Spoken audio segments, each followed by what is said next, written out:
Do you want to reach more people with your live stream? A great way to do this and grow your business at the same time is to live stream a podcast. Now, I know that sounds even more complicated. You have to not only run a live stream, but also somehow also turn this into a podcast. Well, fortunately, we've got a great guest this week. His name is Christoph Trappe. He's the author of the book, Going Live, Live Stream Your Podcast to Reach More People. And, reaching more people is extremely important, isn't it, Jim? Absolutely. And, the great thing about being able to live stream a podcast is, it's not going to only just allow you to reach more people, but it's also going to expose you to other platforms that are out there. You've got all the big platforms when people have smartphones, for example, Apple Podcasts, Google Podcasts, Spotify, Amazon, and much more. So let's go ahead and bring on Christoph so he can share how to set up a live stream as a podcast. So Christoph, thanks a lot for joining us for this episode of Launch Your Live interview series. You bet. Hey, thanks for having me. And my apologies. I know you guys are wearing your StreamYard hoodies. I didn't get mine in time, unfortunately. They ran out of my size. It's pretty big. No worries. No, but we really appreciate you coming on. I mean, I know you're an author, you've written a book. But the first thing I want to do is I want to talk about what got you started with the live streaming, because I've seen some of the stuff you've done and it looks really cool. And so what got you started with live streaming? Yeah, I mean, again, I got to give credit to Jason Faltz, who was live streaming his podcast when I was on his show. And basically I said, what are you doing? What's going on there? And I wanted to try it, and he kind of got me hooked. And ever since, I've pretty much live streamed most episodes. Now, every once in a while, as Jim can attest to, there's some days, I used to do like 2 to 3 episodes, and I wouldn't live stream them all. First of all, that's way too much work for me, and also for the audience. I mean, who wants to listen to me for 3 hours, 4 hours a day? But currently I got that dialed back quite a bit, so I do maybe one show every 1.75 days, something like that. And I live stream them all, and I go to all the different channels: LinkedIn, Twitter, YouTube, Amazon Live. And, what I'm doing is I'm trying to get more out of my podcast production. And, what I found, there was actually a cartoon I saw this morning where somebody says everybody's in line to start their podcast, which I think is not a horrible idea. But I think what companies are finding is they do a podcast and they got 20 downloads, or even less. Because it's a new platform for them, nobody knows them yet, so they have to build it up again. And one way to really maximize that production is just live stream it to all those social channels and others like Amazon Live, which you've built for the last few years. Fantastic. Yeah, Jeb, do you want to take the next question, Christoph? Yeah, I mean, well, first, I think that's a great point. I think one of the things that we have to remember, Christoph, is, like you said, there's actually only, I think, about 1.4, 1.6 million podcasts. And out of that, there's really only about 600,000 that are active. And what that means, they've actually released a podcast within the last 90 days.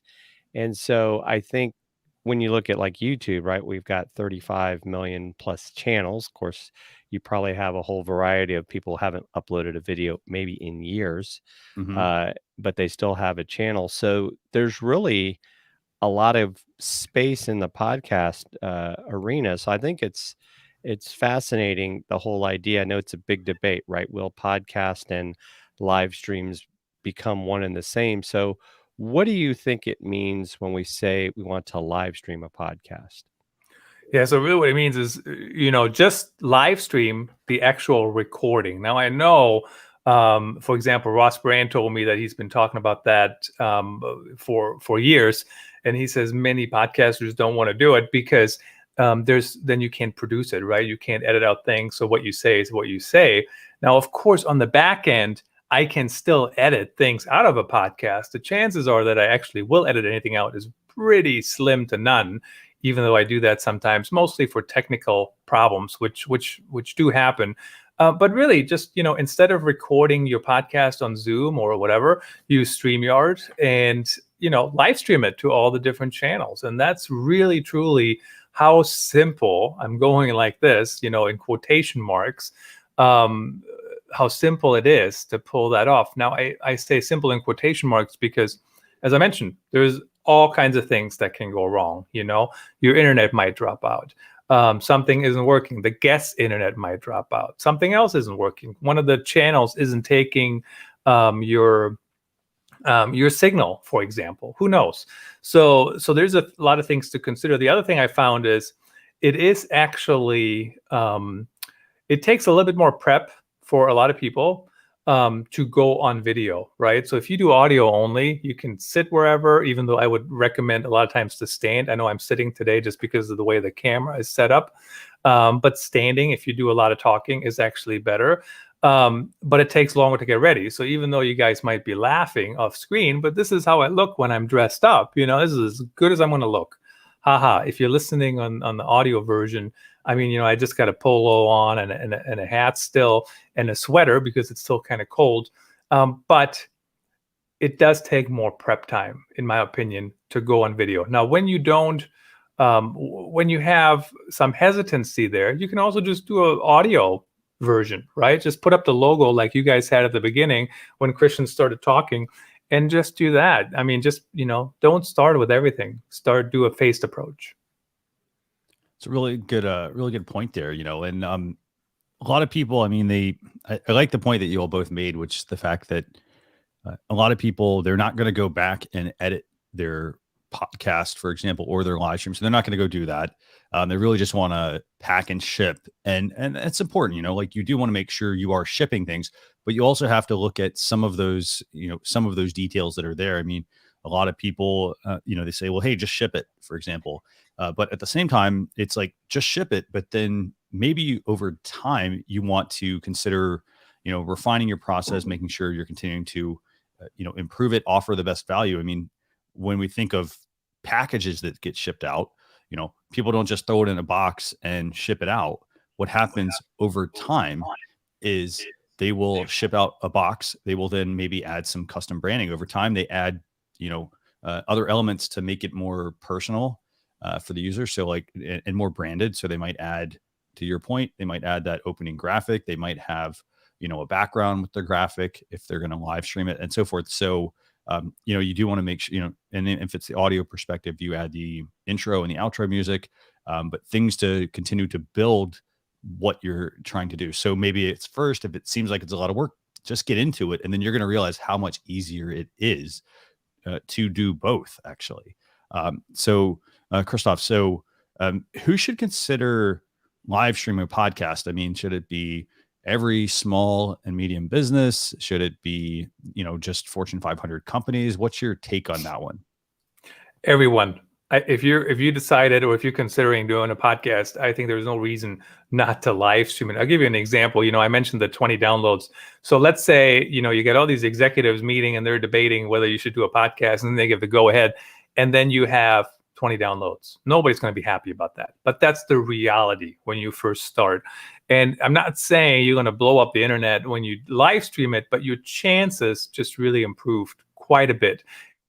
When you schedule a post, a live stream, so now your preview post can get hundreds of views already. So you can already say, we've had hundreds of people look at that, even though they didn't watch it. But it's not just about watching the live stream. It's about everything surrounding it. It's ahead of it. It's after it, like replays matter, right? So it's, yes, you were live, but there was a show actually the other day. And if I remember the numbers wrong, Jim actually knows them too, so he can correct me. But I had a show on Amazon Live, a podcast. It was just a typical episode. We did have products that you could buy from the guest, but it had, I think, maybe 2,000 people watching on the live, and then it had another 24,000 on the replay. So, I don't think there's very many brands out there that would go, oh my goodness, 26,000, that's it.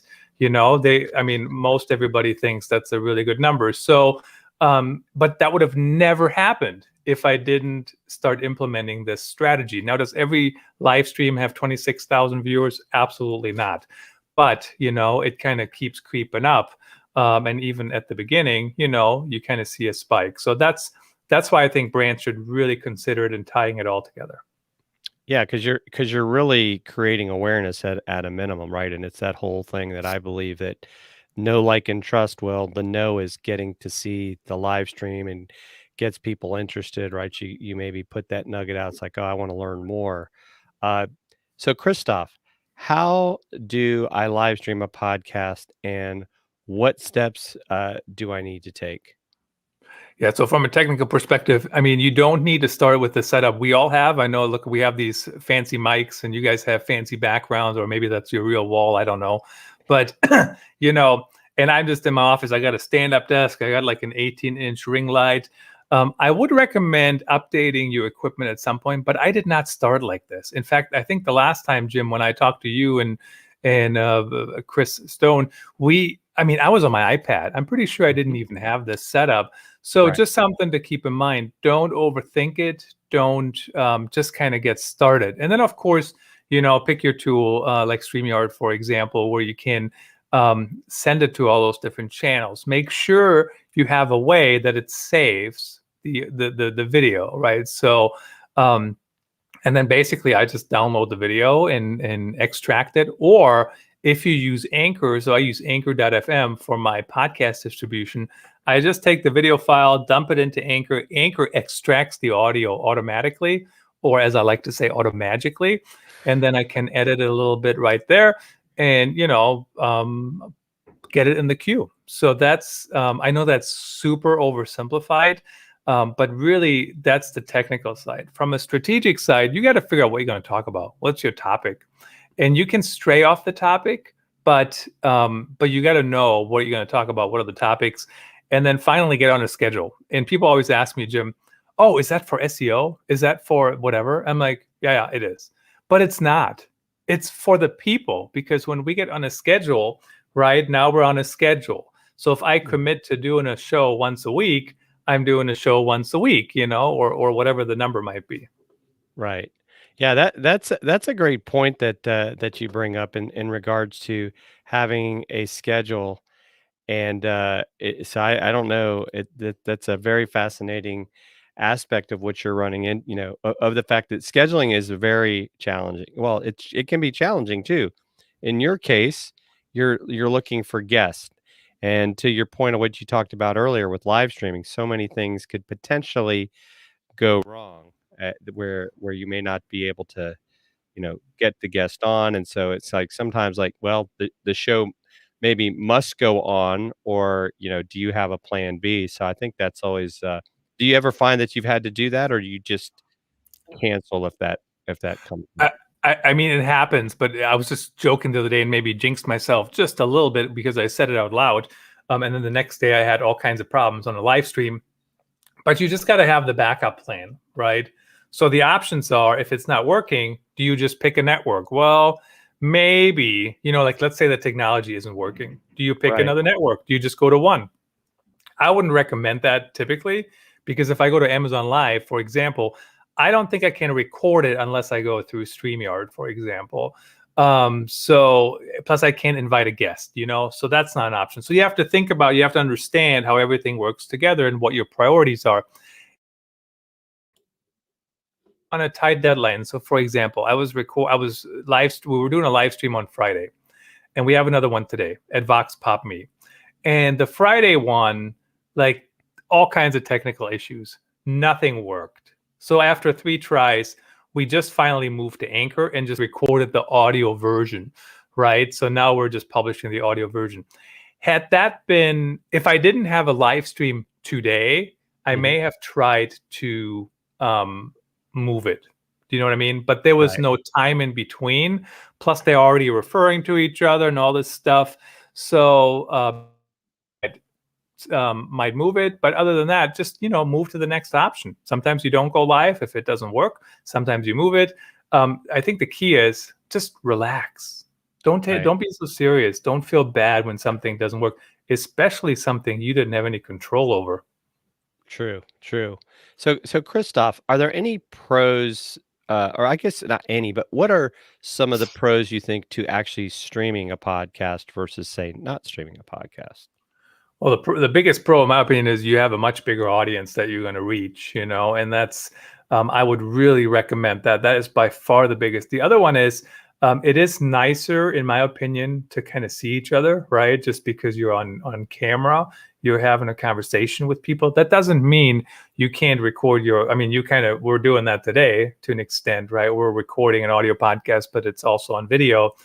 So I don't know if that's still common, but when I first started doing podcasts, I just did the audio, directly in Anchor.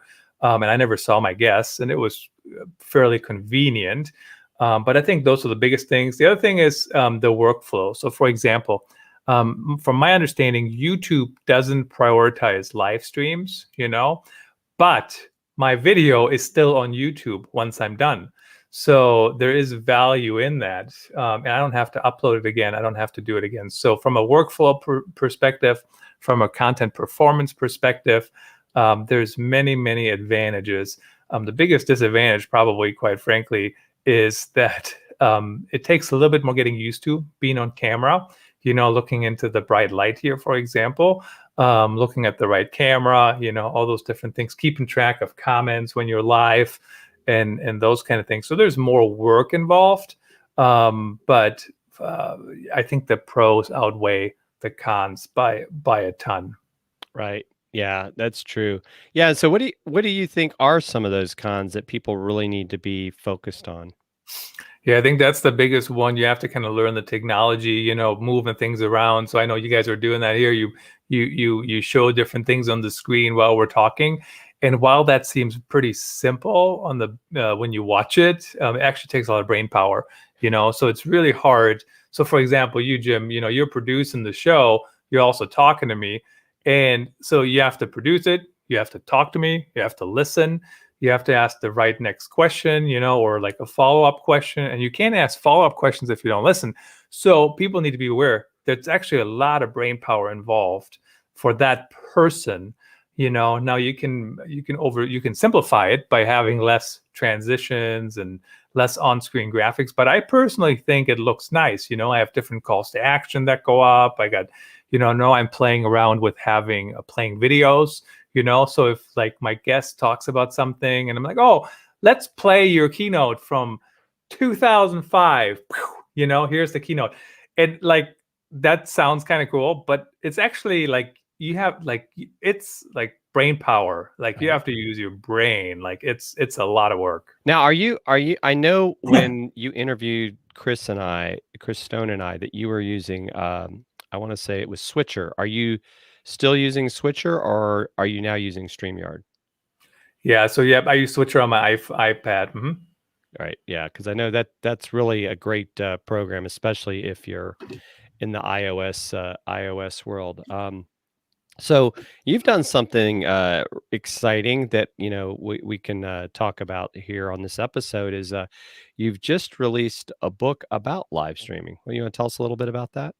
Yeah, so going live streaming your podcast to reach more people just came out, and basically I share everything in there that I know about how to do it, why to do it, what's your strategy, what's the technology. And I already have 2 more chapters I'm thinking about adding in the next edition, whenever that might be. It won't be today because it takes a lot of time to write a book, Jim, even when you have most of the content. And it was kind of nice to enjoy a couple weekends without having to do anything other than chauffeuring kids around, because that doesn't go away. Yeah. So it does. It just takes a few years. Takes a few years. But so basically everything is in the book, how to start, what to think about, what to use, how to use it. There's all kinds of examples in there, Clubhouse is in there, Twitter Spaces is in there. Twitter Spaces will be interesting. Announcements are always kind of vague, in my opinion. But if I read the Twitter Spaces announcement correctly, there might be a way to stream your video, your Twitter live to Twitter Spaces, is how I read it. That's going to be interesting, because I know they're going to continue to develop things, and I do believe, to your point, that Spaces is actually being built on the same backbone that Periscope was originally on. So that'll definitely be fascinating. So Christoph, where is the best place for people to connect with you? Yeah, of course, you can always check me out on my blog, authenticstorytelling.net. I'm pretty easy to find. Just search for my name, Christoph Trappe. Twitter, C-Trap sounds great as well. But I think authenticstorytelling.net has all the different links. You can subscribe to the email and stay in the loop. Awesome. Well, Christoph, I want to thank you so much for joining us today for episode 52 of the Launch Your Live podcast, where we discussed how to live stream a podcast. And remember, if you need help with your live streaming, contact us for a consultation by messaging us on our Facebook page at Launch Your Live. And for more information on this episode, head to launchyour.live/EP52, and we'll see you all on a future episode. Thanks again for watching. And if you're watching here on YouTube, hit the subscribe button. And if you're listening to us on your podcast player, make sure to hit that follow, push play, and we'll keep you moving with live video. Thanks again, Christoph, for joining us. You bet. Hey, thanks for having me. Good to see you. Yeah. So I don't know what happened. Oh, there we go.